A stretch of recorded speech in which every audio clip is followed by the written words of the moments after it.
Mi corazón te canta, mi alma te anhela con todas mis fuerzas. Te amo, roca eterna, tú eres mi esperanza, mi gloria, mi fuerza. En valles de sombra te cuidas, eres lumbrera. Tú eres fiel, no me dejarás. De la muerte y me levantarás. En tu palabra puedo confiar. Tú eres fiel, no me dejarás. De la muerte y me levantarás. En tu palabra puedo confiar. Eres fiel.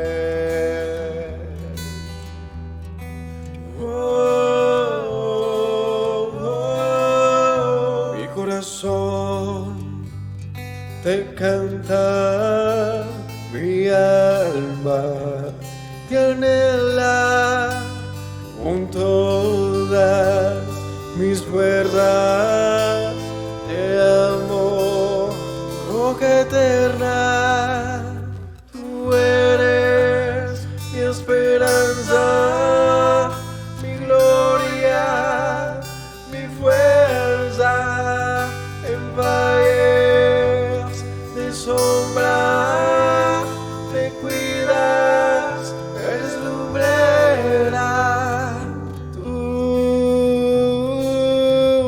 eres fiel, no me dejarás. De la muerte y me levantarás. En tu palabra puedo confiar. Tú eres fiel, no me dejarás. De la muerte y me levantarás. En tu palabra puedo confiar. Eres fiel, eres fiel. Tú eres fiel, no me dejarás. De la muerte y me levantarás. En tu palabra puedo confiar. Tú eres fiel, no.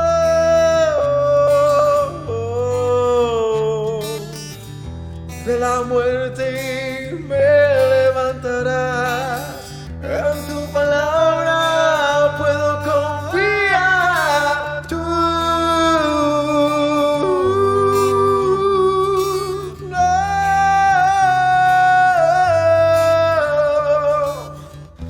De la muerte y me levantarás. En tu palabra puedo confiar. Eres fiel, eres fiel. Tú eres fiel, no me dejarás. De la muerte y me levantarás. En tu palabra puedo confiar.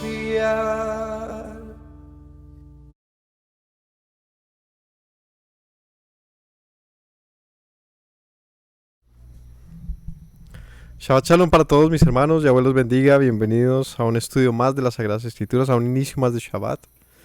Si estamos aquí hoy todos presentes, vivos, tenemos que parar un instante y reconocer al Señor, porque esa vida que tenemos no es de gratis, o más bien, sí es gratis, ¿no?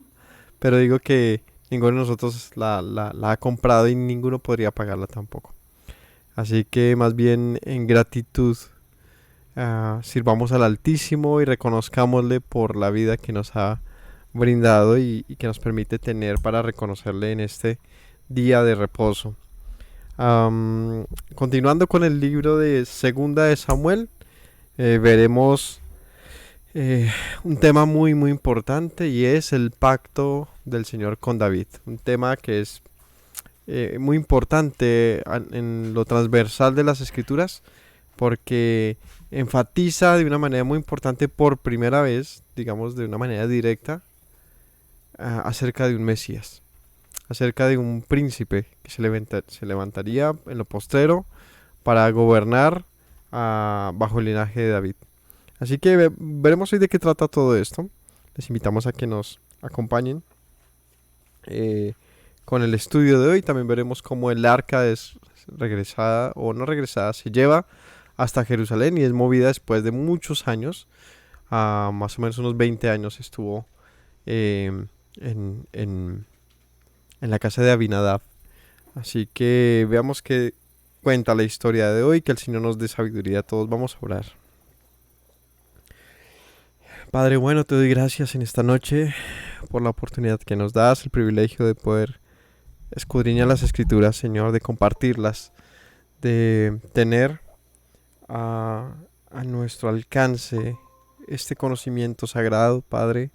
Gracias te doy porque nos hablas y nos bendices con amor, con paciencia, Señor, por poner a nuestro alcance tus promesas y hacernos parte de este pueblo precioso, Señor, que ha sido llamado a portar tu nombre. En el nombre de Yeshua te agradecemos. Amén. Capítulo 5 del libro de Segunda de Samuel dice: vinieron todas las tribus de Israel a David en Hebrón y hablaron diciendo: henos aquí, hueso tuyo y carne tuya somos. Y aún antes de ahora, cuando Saúl reinaba sobre nosotros, eras tú quien sacabas a Israel a la guerra y lo volvías a traer. Los capítulos anteriores vimos finalmente la destrucción digamos que de Saúl y de su casa por completo. Porque en el capítulo anterior muere Isboset, un hijo de Saúl que había sobrevivido, y es asesinado en su cama. No sé si recordamos este pasaje. Este es asesinado mientras su mamá, o bueno, las que lo cuidaban estaban en otro asunto, y llega Recab y Baana y lo matan. De una manera, ¿cómo se le puede calificar a eso? Vil. Una manera vil.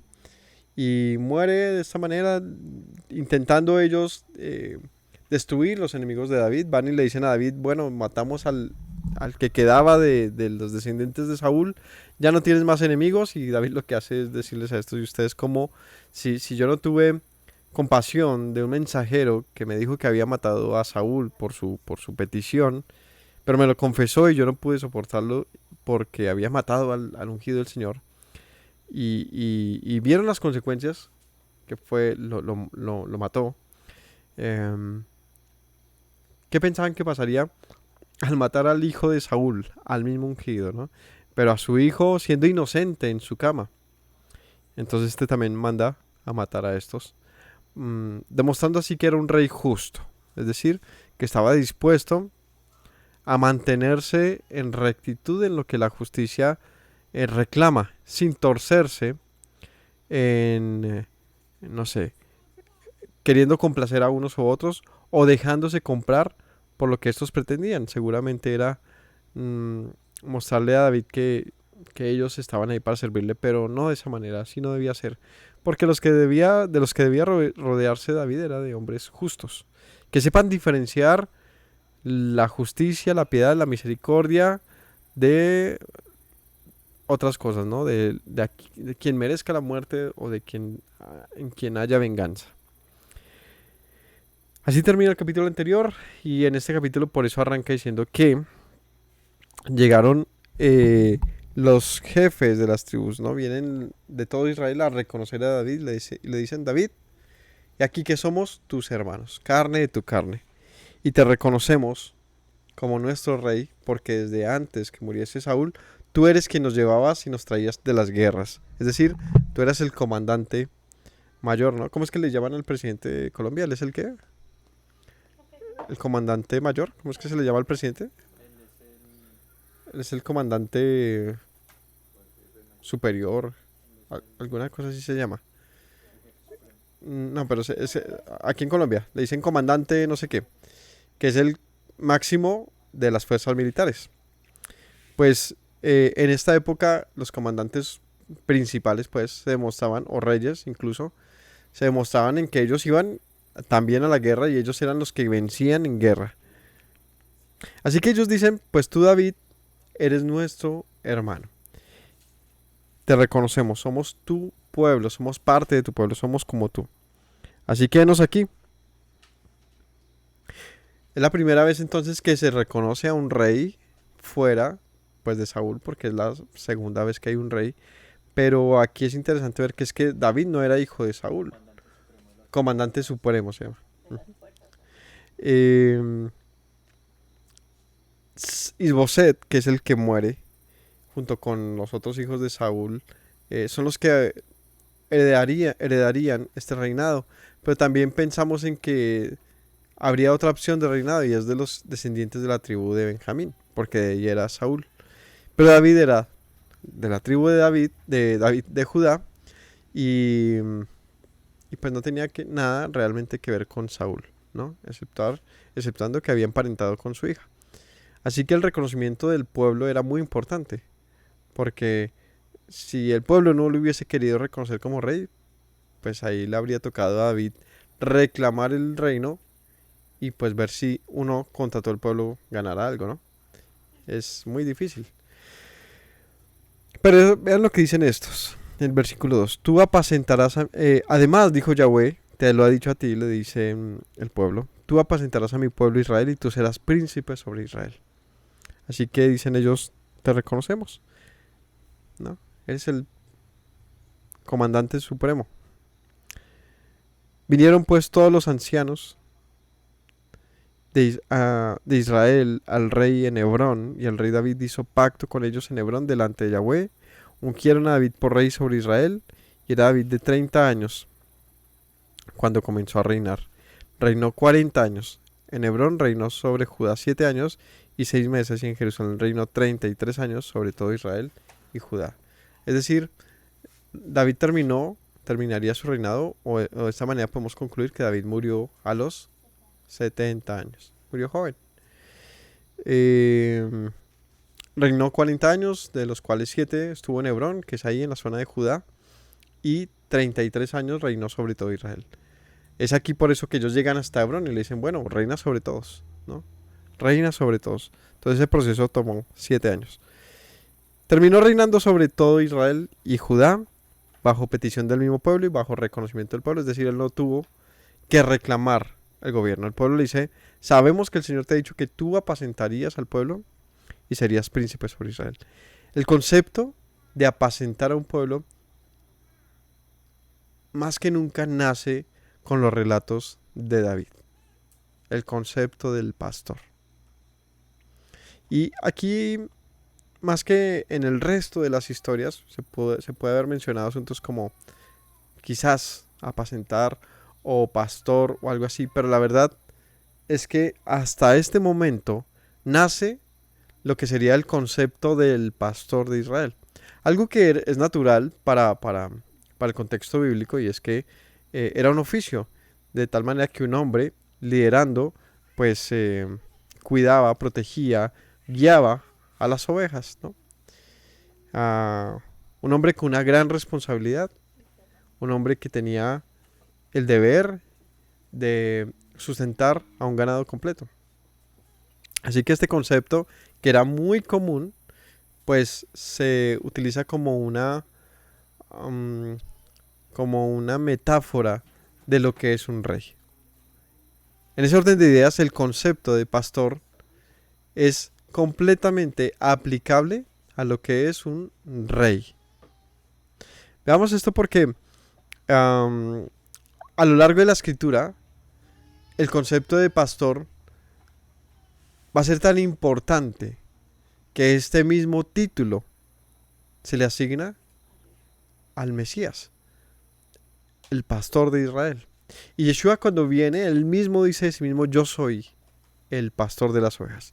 Y es que ese concepto, como les digo, va a trascender tanto que en la profecía bíblica, pues de ahí se toma mucho para entender la función del Mesías cuando llegara. El propósito del Mesías era que recuperar a su pueblo, un pueblo que se había dispersado por los montes, ¿no? La profecía decía eso, que vinieron pastores que lastimaron al pueblo, que lo sacaron provecho de él, y que, dice el Señor, mis ovejas fueron dispersas, y anduvieron por los montes, y anduvieron perdidas. Pero entonces dice en la profecía que vendría aquel pastor y conocería sus ovejas, y las buscaría, y destruiría a aquellos pastores que fueron malvados con ellas. Y todo esto Yeshua viene y lo utiliza como parábolas, dando a entender así que él era aquel pastor de quien se hablaba en las profecías. Pero vemos esta conexión muy importante porque les dije al inicio que es David, la casa de David, el pacto que el Señor va a hacer con David, lo que de aquí en adelante va a ser una vertical en toda la escritura sobre la esperanza de un Mesías, de un descendiente legítimo para reinar sobre la nación de Israel. Así que Yeshua porte el título y él diga de sí mismo: yo soy el pastor de las ovejas, y el pueblo diga de David: tú eres el príncipe y pastor, porque así el Señor ha dicho de ti, nos debe dar a entender entonces esto, ¿no?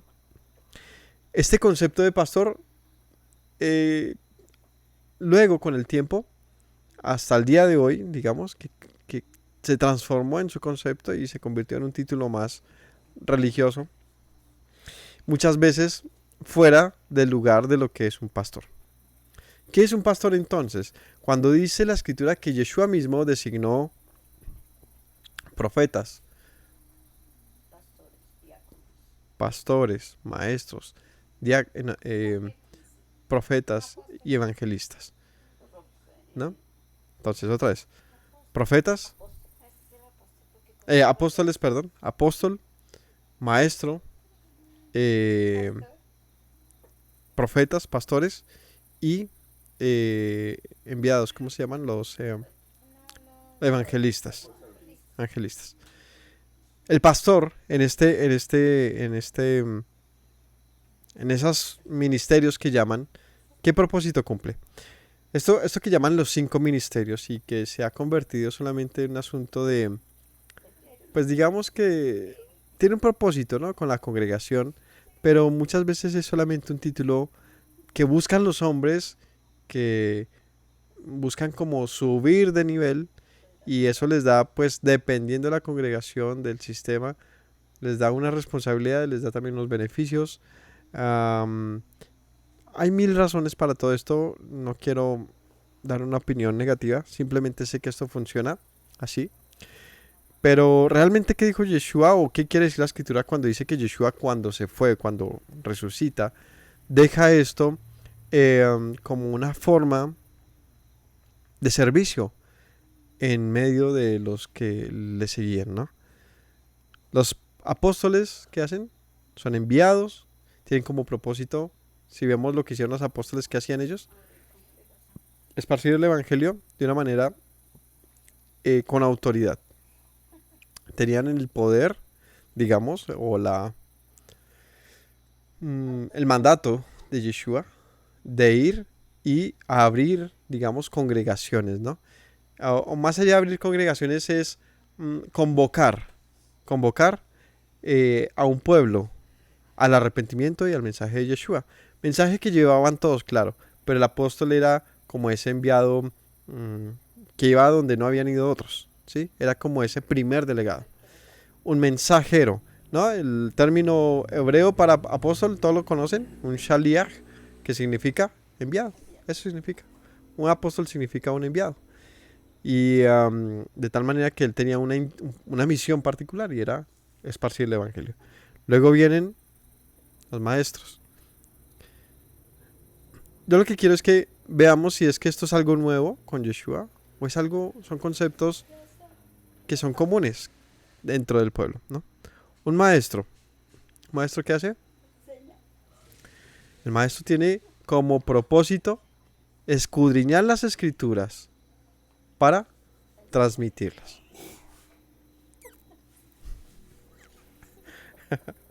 Para transmitirlas, para comunicarlas, para enseñarlas. Verga, las agüitas. Es que me hace reír aquí. Entonces, el maestro es el que escudriña. Tuvimos unos amigos de o tenemos, bueno, hace rato no hablamos con ellos, unos pastores que nos enseñaron ahí una, ¿cómo se llamaría? Una analogía de esto, me parece chévere, para comunicárselas. Es como los 5 dedos de la mano, donde si le damos el orden que aparece, dice que fueron apóstoles, maestros, em, creo que este era el prof. Este era el profeta porque se metía en todo lado. No era así. No, póngale cuá. Este era el profeta señala. Ah, eso señala, el profeta. No, vea. Este es apóstoles, profetas. Eso. No, Evangelista. evangelistas, pastores y maestros. Ya. Entonces decía él en la analogía, ¿no? El apóstol toca a todos los otros. Es decir, es alguien que organiza eso. Es alguien que constituye, delega unas funciones en medio de una congregación para que funcione de esa manera. Por lo tanto, es una persona con autoridad. ¿Cierto? Eso hacía el apóstol.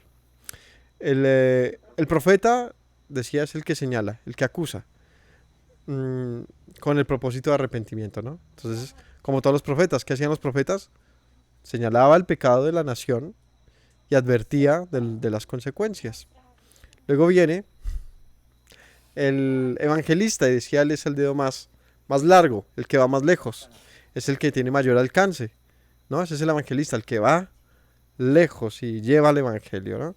Luego venía el pastor, que es el donde va el dedo del matrimonio, y lleva el anillo y es quien digamos, de alguna manera representa a quien se casa con la iglesia, quien la cuida como un marido.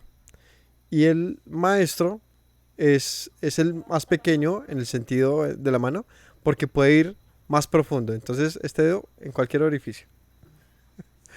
Es decir, hurga, indaga, ¿no?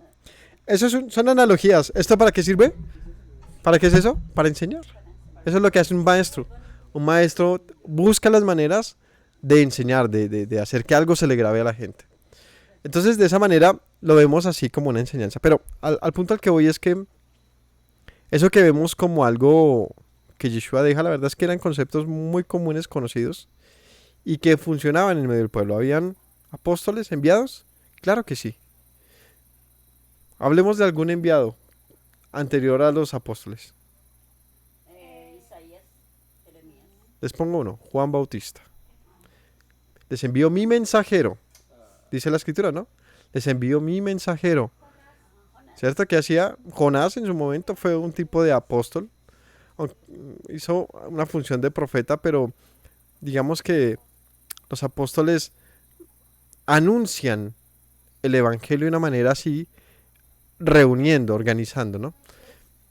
Moisés, el mismo Abraham, o sea, en el sentido más amplio de lo que es un enviado, o sea, hay muchos. Si hablamos de profetas, cualquier cantidad. Evangelistas, quizás sea el más moderno de los conceptos, porque nunca el pueblo fue a anunciar buenas nuevas al mundo, nunca. Esto, de hecho, es un gran misterio, ¿no? Porque eso Pablo dice, ¿y cómo el mundo iba a ser salvo? Pues por medio del conocimiento. Pero ¿cómo conocerán si no hay quienes sean enviados? Pues es necesario que hayan enviados, ¿no? Entonces el evangelista es quizás el más, el concepto más diferente, más nuevo. Sin embargo, los apóstoles los profetas fueron evangelistas en cierto modo, porque ellos siempre buscaban reconvenir a la nación diciéndole vuelvan al Señor. Evangelizar, como dicen por ahí, evangelizar a los evangélicos. Buscar a un pueblo que se supone que conoce, ¿no? Pero realmente hasta el momento de Yeshua nunca habían ido lejos a buscar al pueblo perdido. Los pastores, y ahí vamos al punto, y es, el concepto de pastores es tan antiguo, por lo menos como hasta este punto, y es donde es un concepto que se le asigna al rey, al rey. Entonces, si es un concepto que se le asigna a los reyes, podemos entender que los pastores en medio de la congregación, ¿qué eran? Los que las lideraban. Eran las que las Cuidado, ¿no? hacían lo que un rey hacía con la nación. Era, de una u otra manera, ese principal dentro de una congregación particular, ¿no? La congregación de los... No, es muy diferente de la función de un sacerdote a un pastor. El pastor, el pastor es una autoridad, ¿sí? Que tiene como propósito lo que haría un pastor con unas ovejas. ¿Qué hace? Las cuida, las alimenta, las protege, las reúne, las lleva de aquí para allá, es alguien encargado, ¿no? Como un padre con un hijo.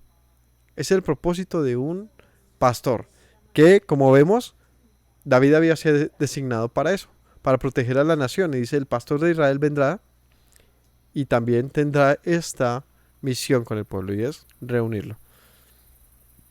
Y los maestros, ¿qué propósito tienen? Dar el mensaje correcto. Escudriñar las escrituras para poderlas transmitir de una manera correcta. Esos son los que tienen que esforzarse por también enseñar a los otros que cumplen una función en la congregación, ¿no? Esto se convirtió solamente en títulos, pero poco de lo que realmente es como propósito. Pero por eso les digo, esto no es algo nuevo con Yeshua, esto ya existía como un modelo bíblico en el que el Señor, más bien en la Biblia vemos cómo estos fueron los métodos en que el Señor cuidó a su pueblo, le enseñó, lo exhortó, lo alcanzó, lo protegió. Entonces, de aquí en adelante, todas las alegorías, todas las parábolas que tengan que ver con pastor, recordemos, tiene que ver con los reyes de Israel, por lo tanto con el Mesías. Con el Mesías y con la función que cumple este. Por eso Yeshua dice, hay muchos pastores, pero yo soy el pastor de las ovejas. Así que no queráis que os llamen maestros y pastores y padres, porque uno es vuestro padre, uno es su maestro, ¿no? Y uno es vuestro pastor, dijo Yeshua, y dice, yo soy. Y él es el que dice que él es. Así que esa conexión es muy importante para que la entendamos, que de David se le conocía como el pastor. Continuemos entonces.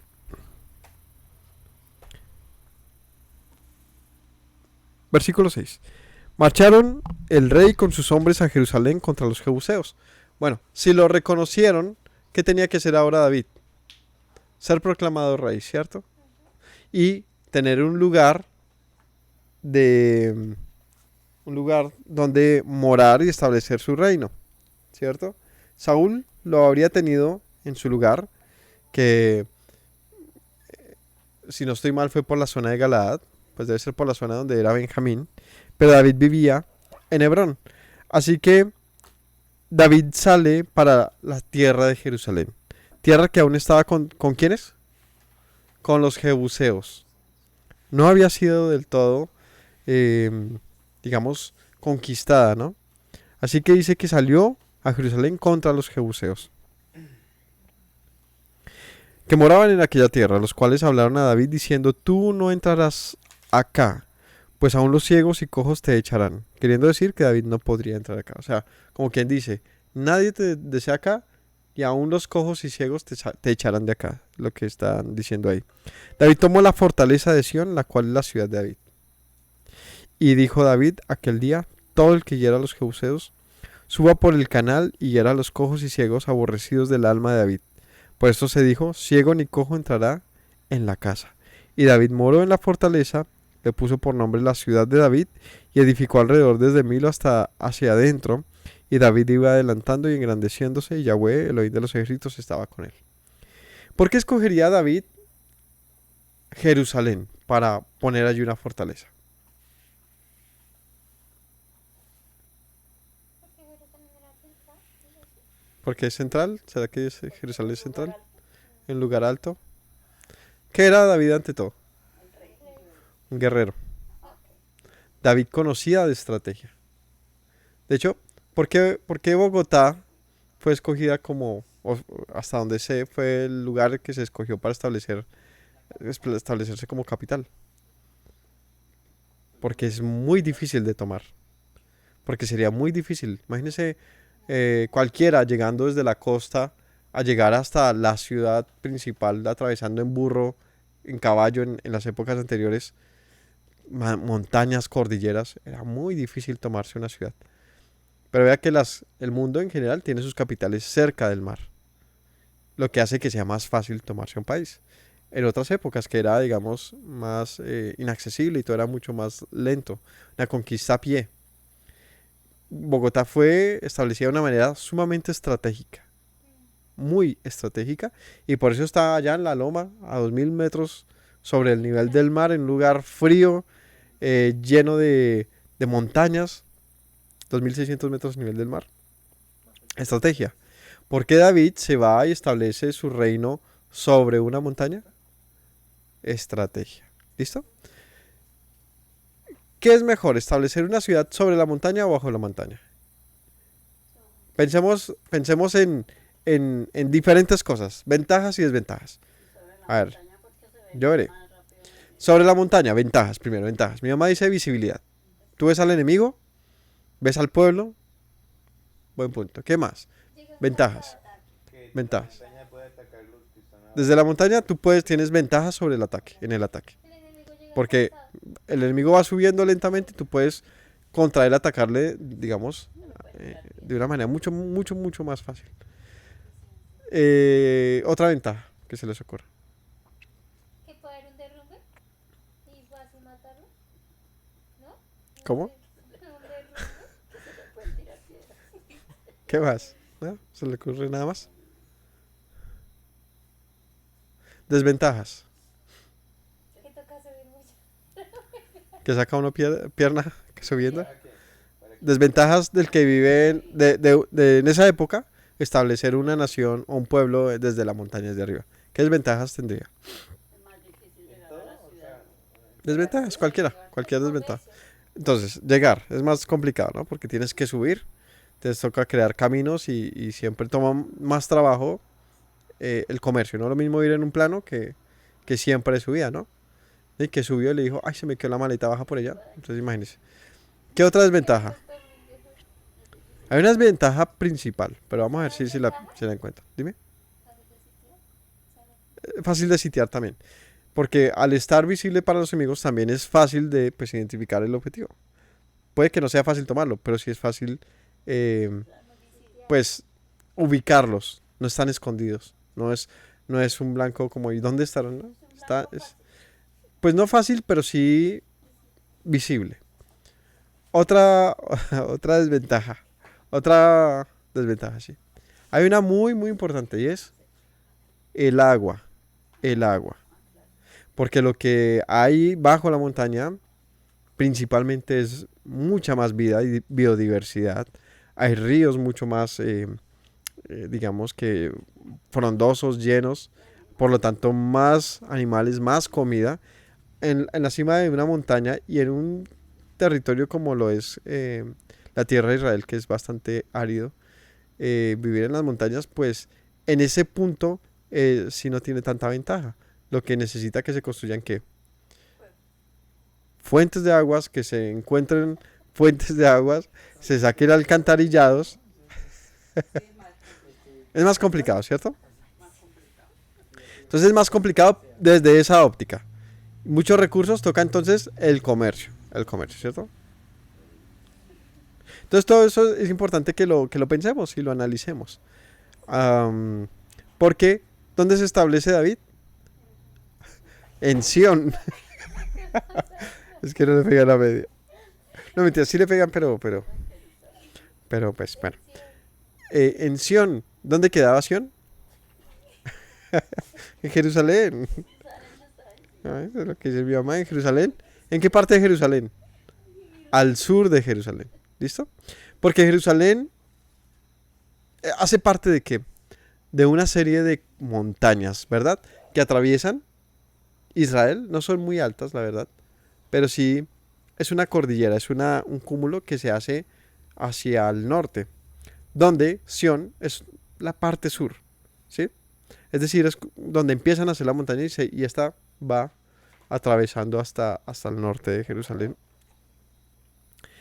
Em, entonces, ya que les he dado como ese contexto y esa ubicación, pues vemos que sí era una buena idea de David, porque él no pretendía llevar al pueblo a vivir ahí, sino usarlo como fortaleza. Es decir, quien viviría ahí principalmente y quien gobernaría desde ahí será él y su casa. Claro, eso se vuelve luego completamente habitable, porque en aquel momento estaba habitado por ¿quiénes? Por jebuseos. Entonces, luego de eso, pues se establece este lugar y se le conoce como la fortaleza de David. ¿Cómo se le conoció a aquel lugar? La ciudad de David. La fortaleza de David. Bien. Versículo 9. David moró en la fortaleza y le puso por nombre la ciudad de David. Y edificó alrededor desde Milo hacia adentro. Y David iba adelantando y engrandeciéndose, y Yahweh Elohim, del Dios de los ejércitos, estaba con él. Bueno, ese lugar se convirtió en una ciudad amurallada. Y se construye la primer fortaleza. Esto es interesante porque es que con Saúl y con los jueces de Israel no hay mayor información de que ellos hayan fortalecido la ciudad, la nación. Siempre fue, bueno, dos razones. Primera, que ellos, pues el Señor no les dijo fortalezcan, les dijo confíen en mí, ustedes vencerán. Y lo hicieron siempre a medias, por lo tanto, ganaban, perdían, ganaban, perdían.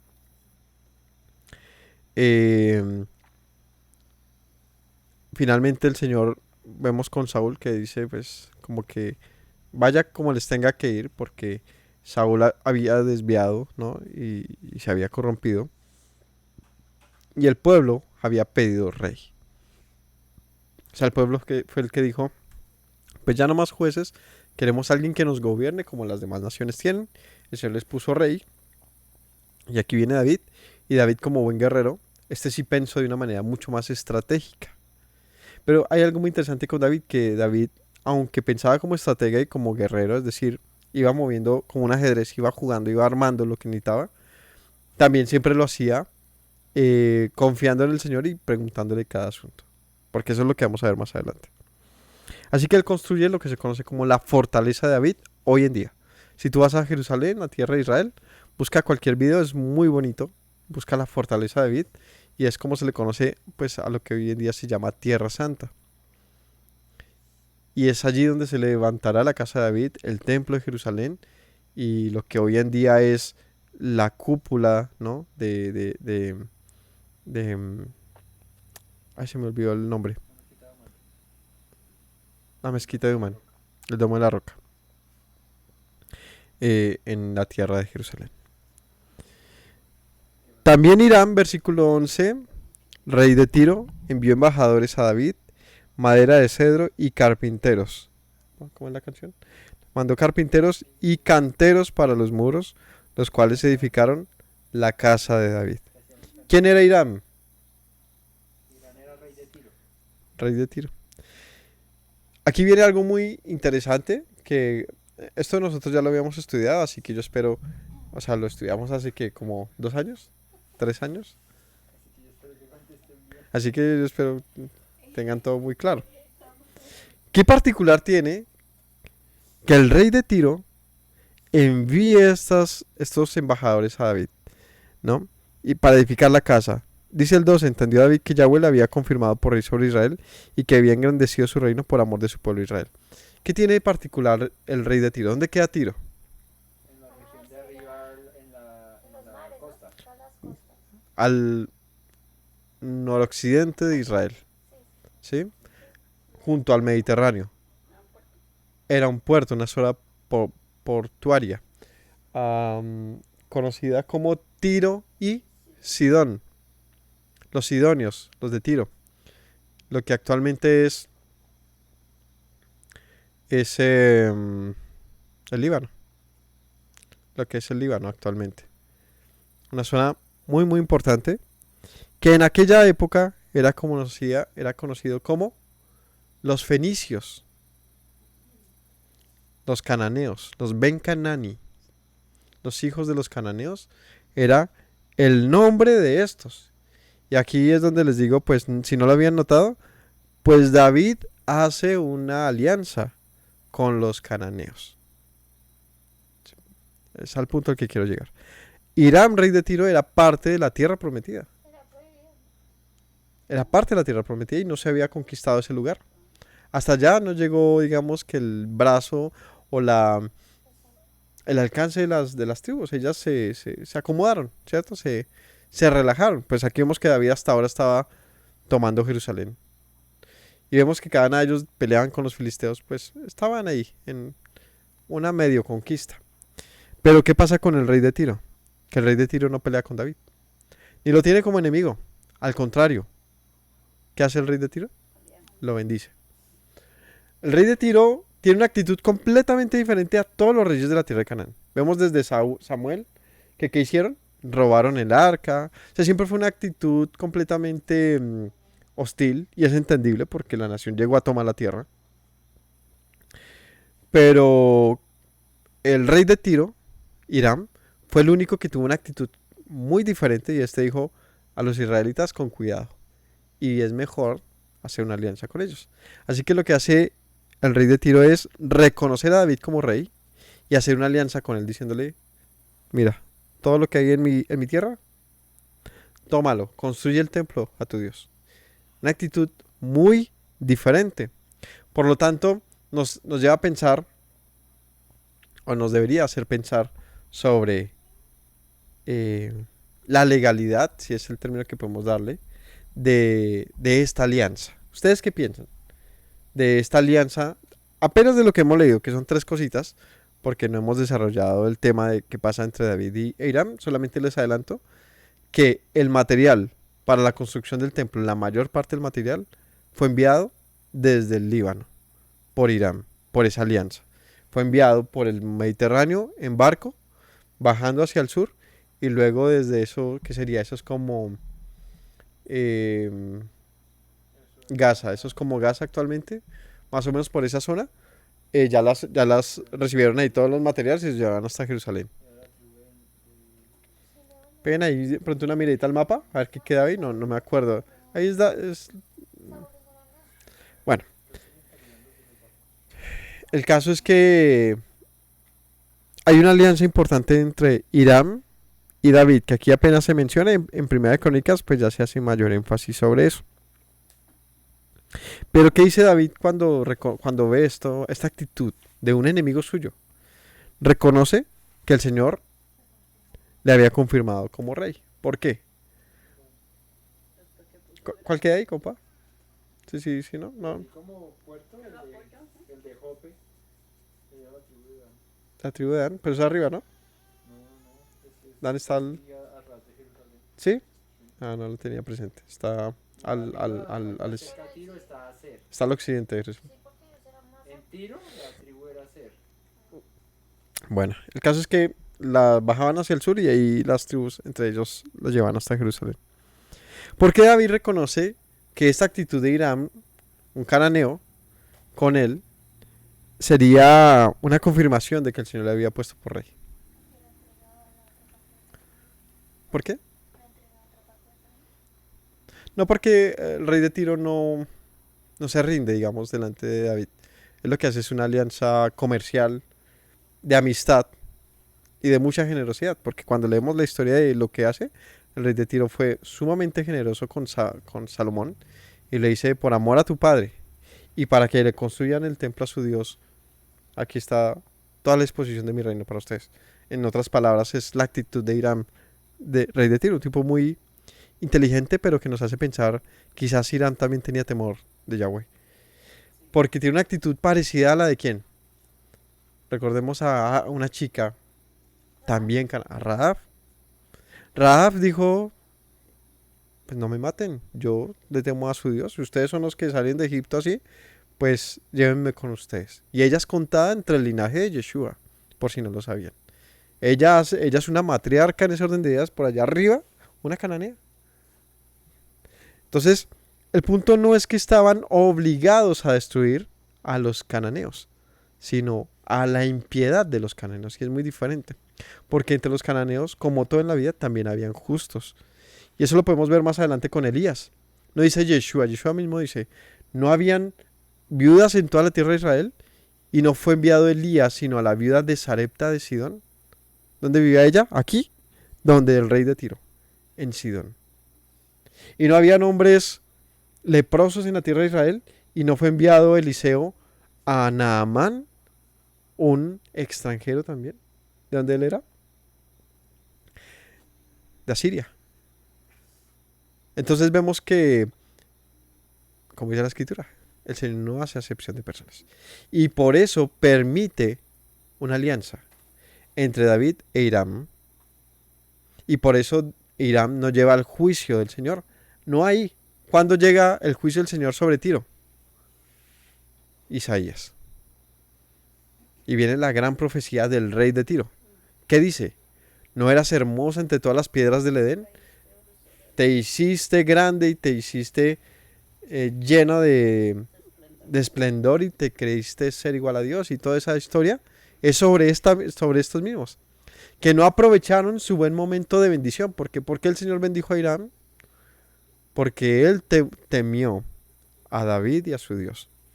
Y no lo tuvo como enemigo ni buscó su mal, sino al contrario bendijo a la nación y le fue muy bien a Tiro. Al punto que Tiro fue una de esas grandes ciudades de la antigüedad, que no fue una ciudad guerrera, sino comerciante, llena de riqueza. Lo que les digo, la profecía de Tiro que en Isaías, que todo el mundo se la adjudica a Satanás, pero muy equivocados, no tiene nada que ver con Satanás, sino con el rey de Tiro. Con Tiro como ciudad, es una profecía sobre el destino de Tiro, terminó siendo destruida. ¿Por qué? Porque se envaneció, se envileció. Bueno, entonces les dejaba eso que de pronto no se acordaban, pero sí me di cuenta que sí lo tenían claro. Vamos a el versículo 13. Y tomó David más concubinas y mujeres de Jerusalén, después que vino de Hebrón, y le nacieron más hijos e hijas. Estos son los nombres de los que le nacieron en Jerusalén: Samúa, Sobab, Natán, Salomón, Ifjar, Elisúa, Nefeg, Jafía, Elisama, Eliada, Elifelet. Bueno, como ya lo mencionamos en su momento, David también fue un rey, un hombre que tuvo muchas mujeres. Y que también sabemos que esto también le trajo muchos problemas a David, ¿no? Pero tuvo muchas mujeres. En el libro de Primera de Crónicas hay un poquito ya más de resumen, o hay resumen más bien, no poquito, sino está el resumen, de los hijos de David y sus esposas. Veámoslo para tenerlo más claro. Capítulo 3 de Primera de Crónicas dice, estos son los hijos de David que le nacieron en Hebrón. En Hebrón tuvo a Amnón el primogénito, o sea, el primogénito de David fue Amnón. De Ahinoam jezreelita, esa fue la mujer. El segundo Daniel, de Abigail la de Carmel. El tercero Absalón, hijo de Maaca, la hija de Talmaire de Jesur. El cuarto Adonías, hijo de Hagit. El quinto Cefatías, de Abital. El sexto Itream, de Egla su mujer. Ahí van 6 mujeres. Estos 6 le nacieron en Hebrón, como decía el compadre, es un tipo muy responsable porque a cada hijo le tenía su mamá, ¿no? Una propia mamá. Estos 6 le nacieron en Hebrón, donde reinó 7 años y 6 meses. Y en Jerusalén reinó 33 años. Estos 4 le nacieron en Jerusalén: Simea, Sobab, Natán y Salomón, hijo de Betsúa, hija de Amiel. Y otros 9: Ibjar, Elisama, Elifelet, Nogán, Nefeg, Jafía, Elisama, Eliada y Elifelet. Todos estos fueron los hijos de David, sin los hijos de las concubinas. O sea que tuvo en total, solamente de esposas, digamos, tuvo 6 y luego tuvo 4, o sea, tuvo 10, pero dice que además otros 9, tuvo 19 con esposas. Dice, sin contar los hijos de las concubinas.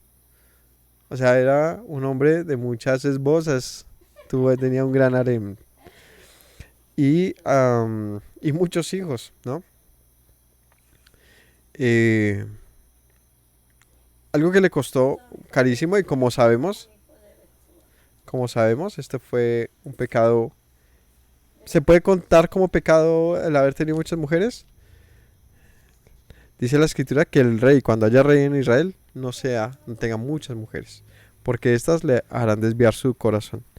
Claro, y David vimos como un pecado muy importante de él, el pecado más conocido quizás eh, y más terrible, porque sí fue un pecado muy, muy malo, no sé cómo decirlo,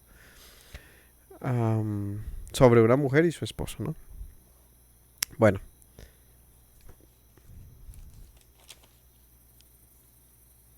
versículo 17. Oyeron los filisteos que David había sido ungido por rey sobre Israel. Subieron todos los filisteos para buscar a David. Y cuando David lo oyó, descendió a la fortaleza.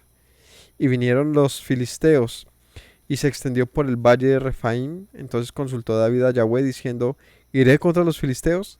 ¿Los entregarás en mi mano? Yahweh respondió a David, ve, porque ciertamente entregaré a los filisteos en tu mano. Y vino David a Baal Perasim y allí los venció. David y dijo, quebrantó Yahweh a mis enemigos delante de mí como corriente impetuosa. Por eso se llamó el nombre de aquel lugar Baal Perasim, y dejaron allí sus ídolos, y David y sus hombres los quemaron. Entonces viene una derrota importante a los filisteos y quizás la última para ese momento. O sea, para lo que sería la vida de David. Porque después de esta derrota vendría un reino de paz. O sea, la guerra fue importante porque trajo paz a la nación. Dice que los filisteos suben cuando se enteran que David era rey, pero ¿qué hizo Hiram? Le ofrece. ¿Vieron la gran diferencia que les mencioné ahorita? Los filisteos, ¿qué hicieron cuando David se establece como rey? Buscan para matarlo. ¿Y qué hizo Hiram? Envía embajadores y les dice, aquí está todo lo mío para que hagas lo que quieras. Esa es la gran diferencia y entendemos por qué el rey de Tiro fue, digamos, perdonado en esa ira del Señor contra los cananeos. Aquí tengo una duda. Es que aquí dice la palabra.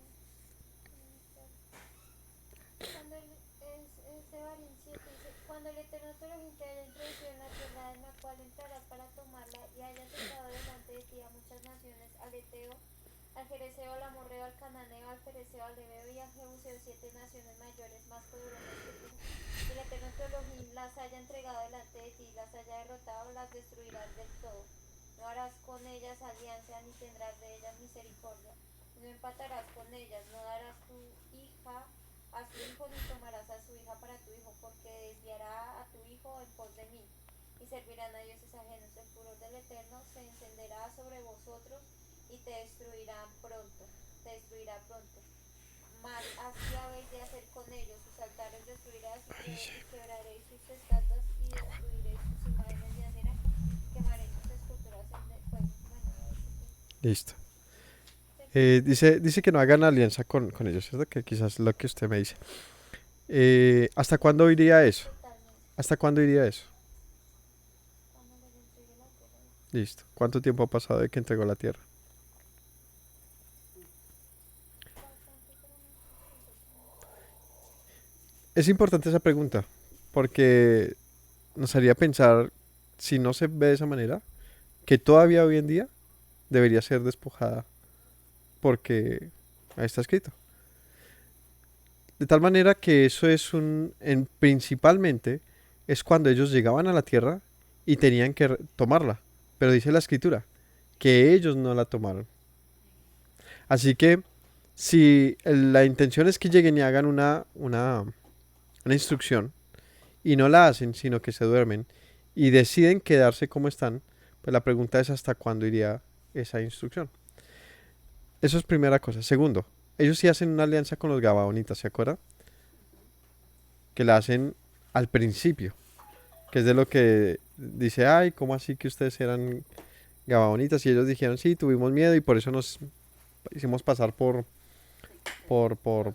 y terminan sirviendo a la nación por un pacto. Ese es el tipo de las alianzas que no debían hacer. Pero es que esto es muy diferente. En primera instancia porque ha pasado mucho tiempo. Y segunda, porque cuando vemos la historia de lo que hace Hiram, rey de Tiro, no es como, o más bien, Israel no busca hacer una alianza con él para no entrar en guerra, sino que el rey de Tiro está pisándole la colita. El rey de Tiro reconoce el gobierno de Jerusalén y de Israel. Entonces, debe ser observado de una manera, digamos que un poco con más delicadeza ese pasaje, justamente por eso, porque ellos no entran, digamos, o no se manifiestan de la misma manera que ellos. Entonces, hay que ver, hay que también pensar por qué el Señor permitiría que ellos continuaran, ¿no? ¿Por qué lo permitiría? Y al final de cuentas ver que ellos fueron destruidos también. O sea, llega la profecía y se manifiesta y así pasa con Tiro. De tal manera que hoy en día, ¿qué hay en Tiro? Un montón de ¿qué sería eso? ¿Cómo es que se le llama cuando quedan los sobrantes de un imperio? Las ruinas. Hay ruinas de cananeos, de griegos, de romanos, de israelitas y un montón de guerras que hubieron en esa tierra. De hecho, la Biblia, Biblos, el concepto viene de justamente de la tierra de Biblos, que estaba al sur de Tiro y Sidón. Era una de las tierras cananeas.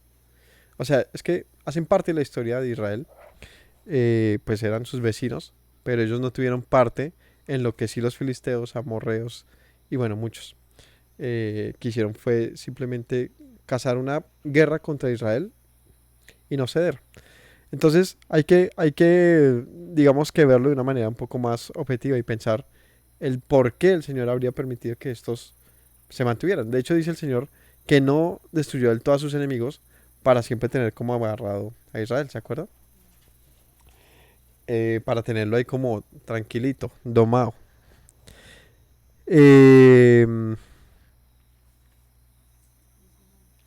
Ahora, cuando dice que no les tengan misericordia es justamente que no podían ellos pasar por alto la instrucción del Señor, ¿cierto? Pero si sabemos acerca de la misericordia, que diríamos que entonces no podrían haber perdonado a Rahab. Entonces no es un caso que se dé sobre los inocentes o incluso sobre los justos. ¿Ve? Es sobre la impiedad de las naciones cananeas. Entonces por eso digo que es importante ver qué tipo de persona era Hiram para que el Señor le haya perdonado. No se lo llevan porque como Sí, no debían hacer alianzas, que es quizás Saúl perdona la vida en la historia, pero no sé si fue porque, misericordia. O sea, en ese porque es tampoco que debería. el Señor le dijo a Saúl, a Samuel, perdón, que fueran en guerra contra él. O sea, había una instrucción directa. Vayan y acaben con todos. En ese momento le dijo. Y él en ese momento que se le dio la instrucción, no lo hizo. Es que es muy diferente. O sea, la historia no tiene... Lo único que tiene particular y similar es que los de Irán, los de Tiro, perdón, también eran cananeos. Es lo único que tienen en común. Pero la actitud de los cananeos en general, incluyendo a, al rey con el que va a pelear Saúl, eh, eran muy diferentes al rey de Tiro. O sea, por eso le digo que toca tener... la escritura tiene que ser vista de una manera objetiva, siempre, porque Dios es justo. Cuando uno entiende ese principio de justicia del Señor, entendemos por qué pudo perdonar a Rahab. Así es el caso más fácil de ver. Pero no dijo que no tuviera misericordia, entonces ¿por qué se la tiene a Rahab? Porque era justa. Tan sencillo como eso. De tal manera que cuando dice que no te dan misericordia, no se refiere a los justos, se refiere a los pecadores.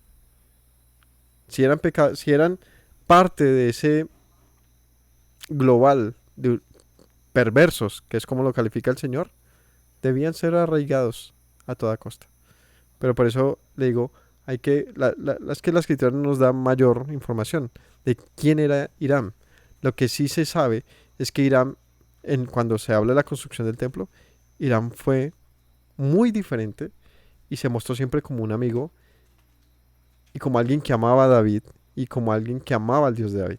Entonces, vale la pena preguntarse quién sería este, ¿no? Y puede ser un caso excepcional, diferente. Pero sin embargo el Señor envió su juicio a ellos como cananeos. Tarde que temprano les llegó y fueron destruidos.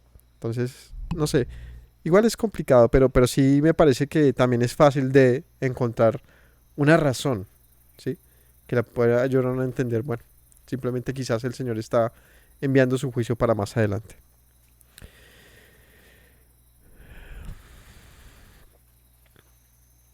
Bueno, aquí dice que entonces entraron en guerra. ¿Qué hora es? ¿Cuánto llevamos? Falta mucho, poquito. Dice que entran en guerra con los filisteos. Y David le consulta al Señor, iré a guerra. El Señor le dice, ve, porque los entregaré en tu mano. Vino David a Baal Perasim, los venció y quebrantó. Dijo, quebrantó Yahweh a mis enemigos delante de mí como corriente impetuosa. Por eso llamó el nombre de aquel lugar Baal Perasim. ¿Por qué se llama Baal Perasim? Pérez significa... De hecho, las Biblias generalmente tienen ahí escrito, ¿no? Pérez significa quebrantar. Baal, Señor. Es interesante ver una cosa. Y es que David llama al Señor Baal. Le llama Baal Perasim, dice el Señor, quebrantó a mis enemigos. Es interesante ¿por qué? Porque vemos como algunas cosas pasamos por alto acerca del lenguaje. Y es que el concepto de Baal era una palabra genérica que se refería a Señor. Señor. Y es una palabra cananea que se designaba como hablar del término en español Señor, que uno se lo designa al Señor de una casa, al Señor vecino, al Señor, nuestro Dios. También la palabra Baal, por eso lo utiliza de esta manera el término Baal Perasim, diciendo el Señor quebrantó a mis enemigos. 22. Los filisteos volvieron a venir, extendieron en el valle del Refaim y consultando a David a Yahweh respondió, no subas sino rodéalos y vendrás a ellos frente a las balsameras. Cuando oiga ruido como de marcha por la copa de las balsameras, entonces te moverás porque Yahweh saldrá delante de ti y herirá el campamento de los filisteos. Y David lo hizo así, como Yahweh se lo había mandado, hirió a los filisteos desde Geba hasta Geser. Bien, la victoria sobre los filisteos. Importante por lo que les menciono, que sería un asunto de paz para el reino. Versículo 1, capítulo 6, David volvió a reunir los escogidos de Israel, 30,000. Se levantó David y partió de Baalá de Judá con todo el pueblo que tenía consigo para hacer pasar de allí el arca de Dios, sobre la cual era invocada el nombre de Yahweh, de los ejércitos, que mora entre querubines. Entonces establece David, enseguida, ¿qué intenta hacer? Centralizar el poder de la nación. Y esto querría decir que tenía que restaurar el tabernáculo. Vea esto, lo que llaman el tabernáculo caído de David, ¿no? David se propuso de entrada, desde que inicia su gobierno, poner todo en orden. Y esto incluía, obviamente, traer el arca que estaba ¿dónde? Estaba en la tierra de Abinadab. Estaba allí donde dice en el collado. 3. Pusieron el arca de Dios sobre un carro nuevo, la llevaron de la casa de Abinadab, que estaba en el collado, y Usa y Ahío, hijos de Abinadab, guiaban el carro nuevo. Cuando lo llevaban de la casa de Abinadab, que estaba en el collado, con el arca de Dios, Ahío lo llevaba, iba delante del arca, y David y toda la casa de Israel danzaba delante de Yahweh, con toda clase de instrumentos de madera de haya, con arpas, salterios, panderos, flautas y címbalos.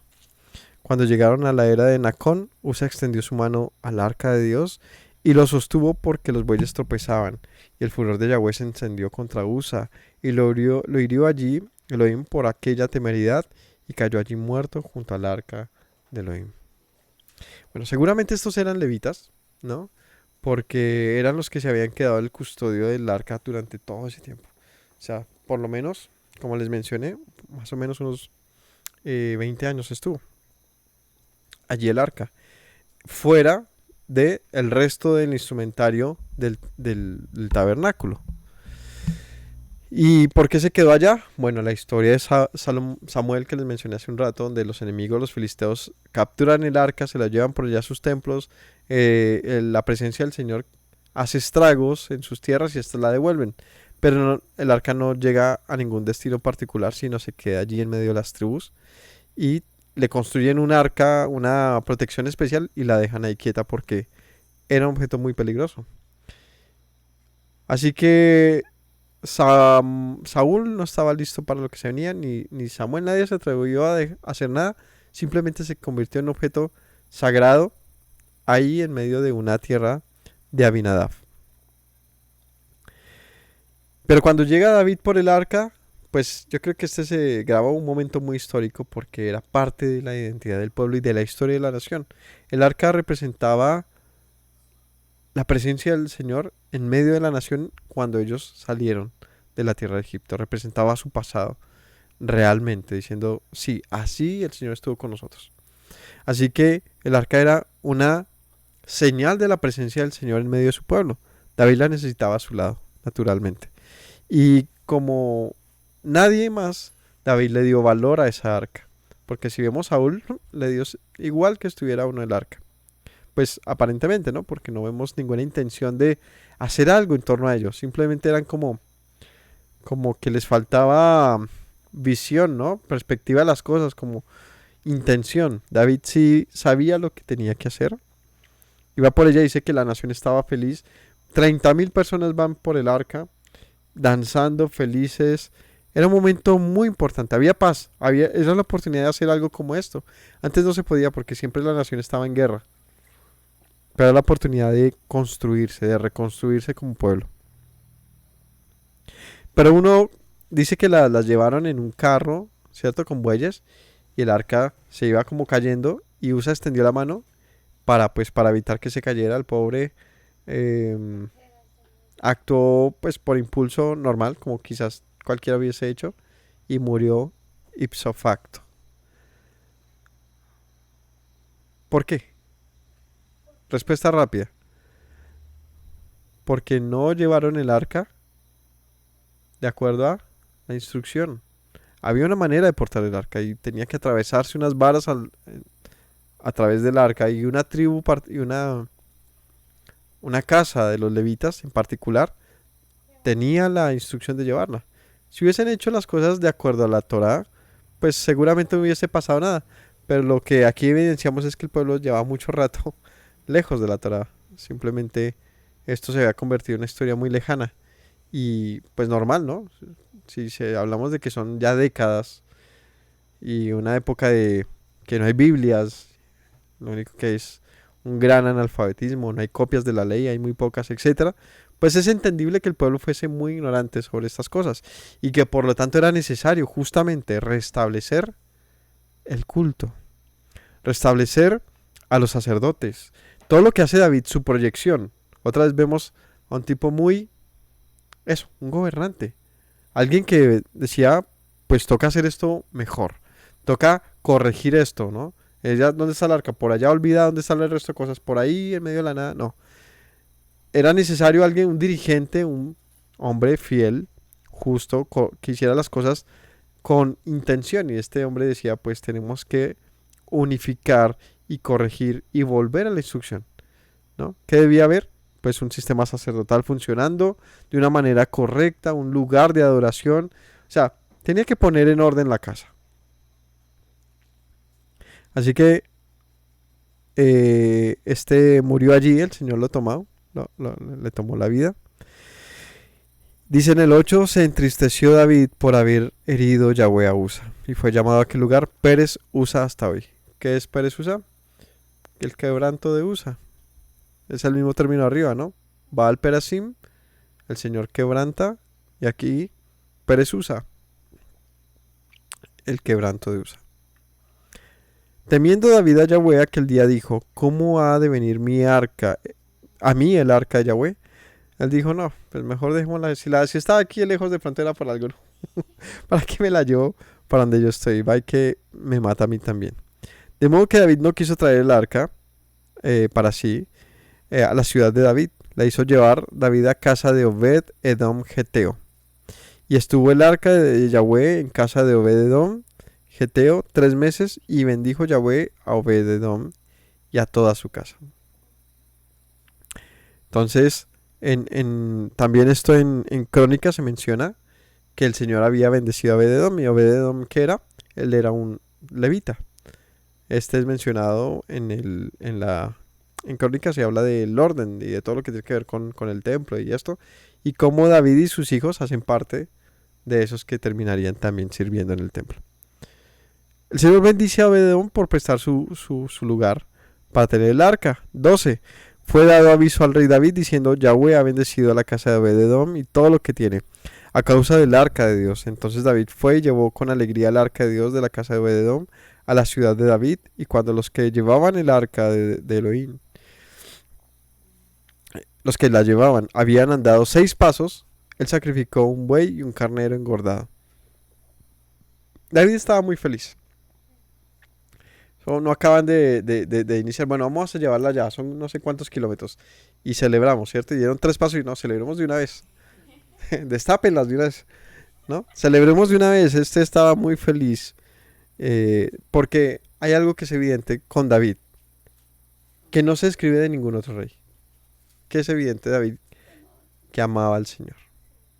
Que amaba al Señor. Es que eso no era normal. No le dio mayor importancia a lo que tiene que ver con el Señor. Pero David sí. En todo, y se equivocó muchísimo. Y sí, fue en muchas cosas incluso malvado. Pero temía al Señor.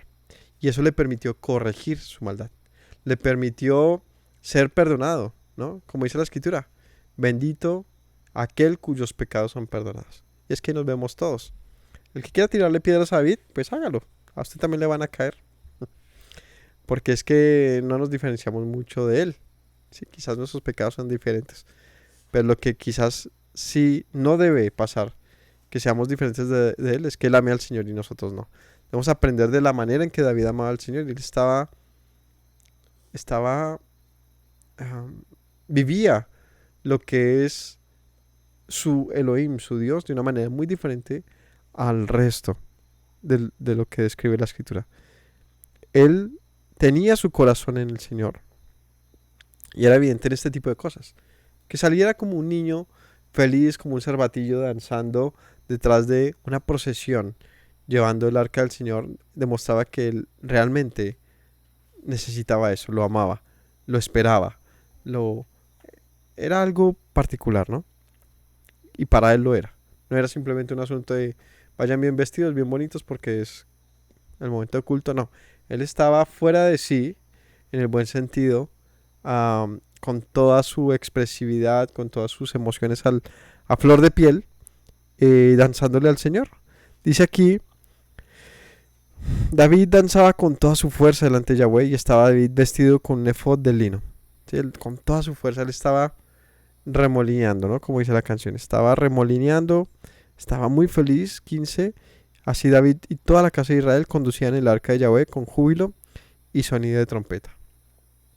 Eso debió ser un momento muy exclusivo, porque si recordamos, la nación se estaba como medio desintegrando, tenían muchas divisiones por la forma de gobierno que había pasado hasta el momento, y el mismo Saúl fue mal rey. Lo que si David no hubiese sido rey, quizás la nación se habría desintegrado.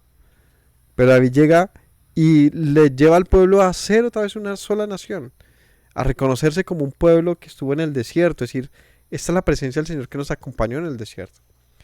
Entonces la alegría debió ser muy impresionante. Las fiestas de los pueblos, de las naciones, son importantes. Estas celebraciones que hay aquí en Colombia, ¿no? El 20 de julio, el 7 de agosto, todas las celebraciones patrias, creo que no deben desaparecer nunca, porque tienen como propósito recordarnos nuestra propia historia como nación. Sea buena, sea mala, sea lo que sea, es nuestra historia. Y el hecho de que esas fiestas perduren por tanto tiempo, con todo su protocolo, aunque parezcan muchas cosas fuera de, digamos que, de época, o se vean, sí, se vean así, no importa, son necesarias porque le hacen a uno saber que uno es colombiano en este caso, ¿cierto? Pues las fiestas de nuestro pueblo, en este caso, esta celebración que estaba pasando aquí, le unificaba, ¿cierto? Porque era un reconocimiento del Señor como Dios. dice que... ¿Cuál?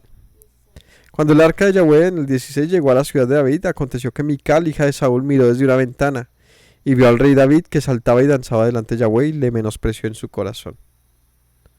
Y este es un caso muy, muy conocido también, o creo que lo hemos oído, de una mujer que menospreció a su marido. Esta es la hija de Saúl, la que Saúl le quitó a David y luego que muere Saúl, David vuelve la retoma, ¿no? Lo menospreció, lo vio lejos y dijo, qué tonto, qué vil es el rey. Insisto, difícilmente encontrar a alguien más que pensara como David. Él saltaba y danzaba y ésta lo menospreció.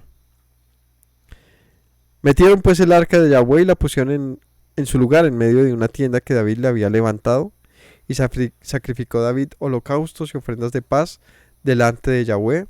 Y cuando David había acabado de ofrecer los holocaustos y ofrendas de paz, bendijo al pueblo en el nombre de Yahweh de los ejércitos, y repartió a todo el pueblo y a toda la multitud de Israel, así hombres y mujeres, a cada uno pan y un pedazo de carne, una torta de pasas, y se fue todo el pueblo cada uno a sus casas. Fue un momento muy bonito, ¿no? Y muy feliz. Todo el mundo se llevó su comida, todo el mundo compartió. Pues eso es lo que pasa en las festividades, las santas convocaciones. Aquí no estaban en particular, pues no sé si haya alguna prueba, hasta además que este haya acontecido en una época de festividad, no lo sé. Pero el caso es que todo el pueblo participó y se regocijó de que el arca hubiese regresado. Volvió luego David para bendecir su casa. Saliendo Mical a recibir a David, dijo, con esto terminamos, cuán honrado ha quedado hoy el rey de Israel. Esto lo dice con sarcasmo. Uf, no, pues quedaste súper bien, ¿no? Descubriéndose hoy delante de las criadas de sus siervos como se descubre sin decoro cualquiera. O sea, te dejaste ver hasta de... Mejor dicho, quedaron mejor parqueadas, estaban mejor vestidos y mejor puestas los criados del pueblo. Entonces David respondió a Mical, fue delante de Yahweh quien me eligió en preferencia de tu padre. Y aquí le mete su patada voladora y le dice, pues seguramente tu papá lo habría hecho mejor, pero no está él, sino yo. Sí, la destruyó. Fue el Señor el que me eligió en preferencia de tu padre y a toda tu casa, para constituirme por príncipe sobre el pueblo de Israel. Sobre Israel, por tanto, danzaré delante de Yahweh. Dice, pues, es que no estoy delante de cualquiera, estoy delante del Creador. El que pone y quita reyes. Y me ha puesto, siendo el más pequeño de Israel, un jovencito. Detrás de las ovejas me llamó. Y aquí estoy, siendo rey de la nación. ¿No merece él que yo dance delante de él? Otra vez, digo, estas son las cosas grandes que tienen que enseñarnos a nosotros. Aprender a ver al Señor de esa manera.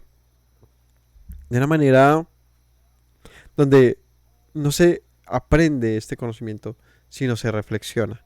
Es algo que deben hacer de nosotros, el reconocerle a Él como quien Él merece ser reconocido, como alguien especial, maravilloso. Aún me haré más vil que esta vez, le dice. Seré bajo a tus ojos, pero seré honrado delante de las criadas de quienes has hablado. De pronto tú me ves así como lo peorcito, pero esto que hice me ha enaltecido delante del pueblo. Porque me he hecho como el pueblo, me he humillado. Y delante del Señor me humillaré incluso más. Mical, hija de Saúl, nunca tuvo hijos hasta el día de su muerte. Y como hablamos el otro día, pues ella no le dio hijos por voluntad del Señor.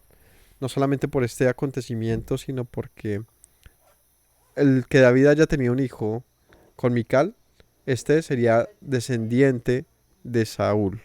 Por lo tanto, sería un asunto, un problema más adelante sobre el heredero al trono, ¿no?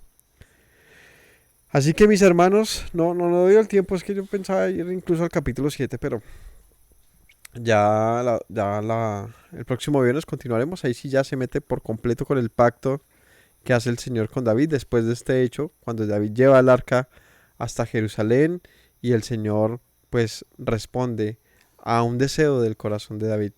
David ahí parqueado viendo el arca bajo unas telas, unas cortinas y su deseo de hacer algo mayor. Así que los esperamos el otro viernes si desean ver cómo termina todo esto. Que el Señor les bendiga, que tengan una buena noche de Shabbat. Ojalá que estén con sus hijos, con sus parejas, que tengan la oportunidad de compartir este día especial con alguien. No nos acostumbremos a simplemente poner videos y acostarnos a dormir o a seguir como si no pasara nada. La verdad es que hasta que no nos envilezcamos como David y reconozcamos a nuestro Dios, quizás no nos diferenciaremos mucho de Saúl.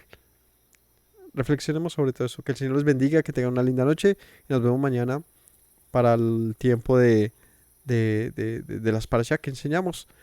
Suscríbanse por favor y recordemos las palabras de Yeshua, que nos dijo: si permanecen en mis palabras serán verdaderamente mis discípulos y conocerán la verdad, y la verdad les hará libres.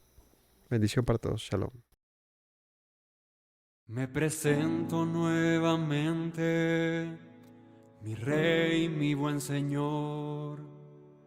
Mis pasos se han desviado, necesitan dirección. En tu amor me he refugiado, Yeshua, pues así al Padre puedo hoy decir. Me presento nuevamente, mi Rey, mi buen Señor. Mis pasos se han desviado, necesitan dirección. En tu amor me he refugiado, Yeshua, pues así al Padre puedo hoy decir: Abba, Padre, Baruch atah. Señor Dios nuestro Rey de eternidad. Abba, Padre, Baruch atah. Adonai Eloheinu melech haolam.